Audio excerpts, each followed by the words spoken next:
अस्सलामुअलैकुम dear students, आज हम मैट्रिक स्पेस की एग्जांपल नंबर 18 करते हैं। Let X be the set of all real continuous functions defined on 0 1। Let D of F G is equal to integral है 0 से 1 F of X minus G X for F G belongs to X. Show that X D is a metric space. पहले इतना part solve करते हैं।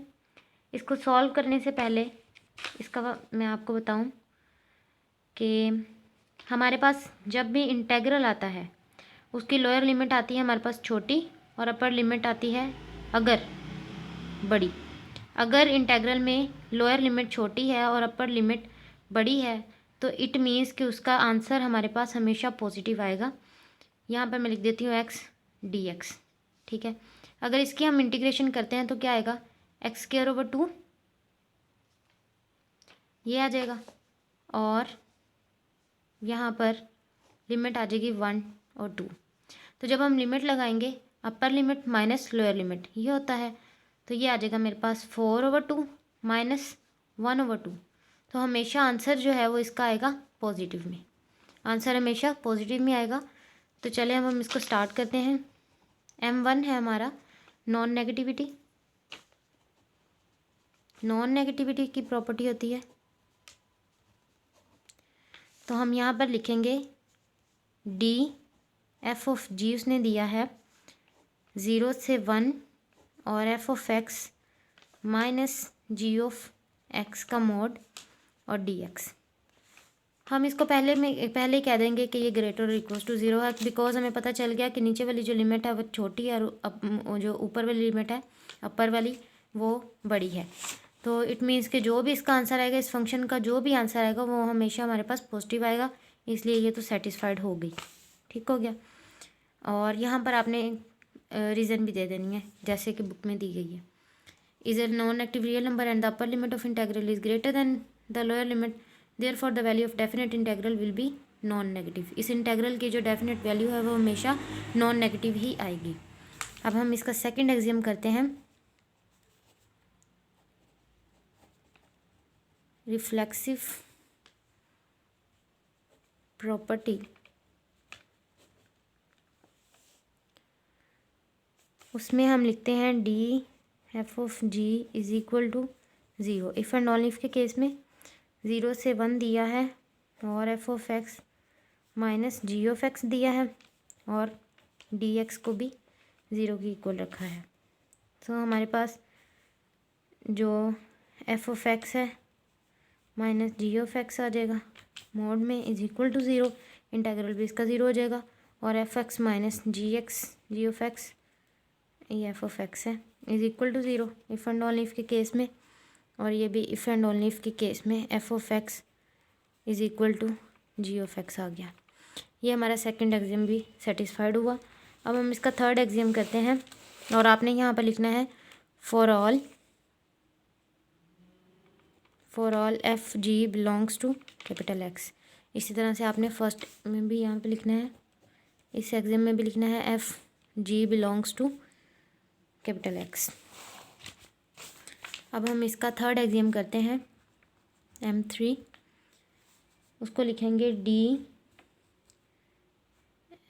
F of G is equal to 0 से 1 है F of X minus G of X और D X 0 से 1। इसमें जी x को पहले लिख लेंगे और एफ एक्स को बाद में लिख लेंगे, बिकॉज रीज़न आप जानते हैं जैसे कि आपको पहले भी करवा चुकी हूँ कि मोड में जो नेगेटिव का साइन है अगर हम नेगेटिव बाहर लेती हूँ तो वो मोड की वजह से पॉजिटिव हो जाएगा। ठीक हो गया। अब हम इसका फोर्थ एग्जाम करते हैं। यहाँ पे आपने लिख देना है थर्ड एग्जाम इसका है symmetric property. Symmetric property fourth property होती है इसकी ट्रायंगल इनइक्वालिटी। तो ट्रायंगल इनइक्वालिटी में हम करते हैं डी, हमारे पास एक्स होता था वाई होता था, हम लिखते थे जी। P1 आया, P2 आया, हमने लिख दिया P3। अब यहाँ पर F आ गया, G आ गया, हम क्या लिख देंगे H। F के साथ आ जाएगा H और यहाँ पे 0 1 f of x minus h of x dx। और यहाँ पे हम ऐड करते थे x और y होता था, x और z होता था, हम उसमें y ऐड करते थे। अब इसमें हम g ऐड करेंगे और सब्ट्रैक्ट करेंगे और इसको ऐसे लिखेंगे। ठीक हो गया, 0 से 1। अब हम इसका मोड जो है उसको अलहदा करेंगे, f of x minus g of x और प्लस इंटेग्रल इसके साथ भी आ जाएगा और g of x minus h of x mode में dx, यहाँ पे भी dx आ जाएगा। और यही हमें चाहिए था d f ऑफ g और plus d g of h। ये ट्रायंगल इनइक्वालिटी, ये जब हमने मोड को किया ब्रेक तो यहाँ पे साइन जो है वो लेस और इक्वल का आ जाएगा और ये हमारे पास फोर्थ एक्सियम भी इसका सेटिस्फाइड हुआ। और आगे कहता था क्वेश्चन में, is D prime F G is equal to 1 0 is also metric on X. ये तो हमने प्रूफ कर लिया, जहाँ पर उसने हमें लोअर में लिमिट दी थी 0 और अपर में दी थी 1, लेकिन यहाँ पर वो उल्टा दे देता है। यहाँ पर ये जो है बड़ी वैल्यू दे देता है और यहाँ पर छोटी 1 और 0। तो हम इसकी रीज़न लिख देंगे कि इसकी पहली प्रॉपर्टी ही सेटिस्फाइड नहीं होगी, क्योंकि हमने पढ़ा था कि अगर नीचे जो है वो कम हो और ऊपर वैल्यू ज़्यादा हो तो आंसर हमारा पॉजिटिव आएगा, लेकिन अगर नीचे ही ज़्यादा हो ऊपर कम हो तो आंसर हमारा नेगेटिव आएगा, जो कि पहली प्रॉपर्टी इसकी सेटिस्फाइड नहीं होगी। हम कहेंगे कि जो डी प्राइम उसने पूछा है, D prime F of G, तो हम कहेंगे कि D prime is not metric on X. तो इसका सेकंड पार्ट जो था वो भी हमने लिख दिया। ये तो हो गया X D is metric on is a metric space, जो कि हम कर चुके हैं। फिर लिखेंगे but D prime is not metric on X because upper limit of integral is less than the lower limit and the integrand is non negative. ठीक है, जो कि मैं आपको बता चुकी हूँ।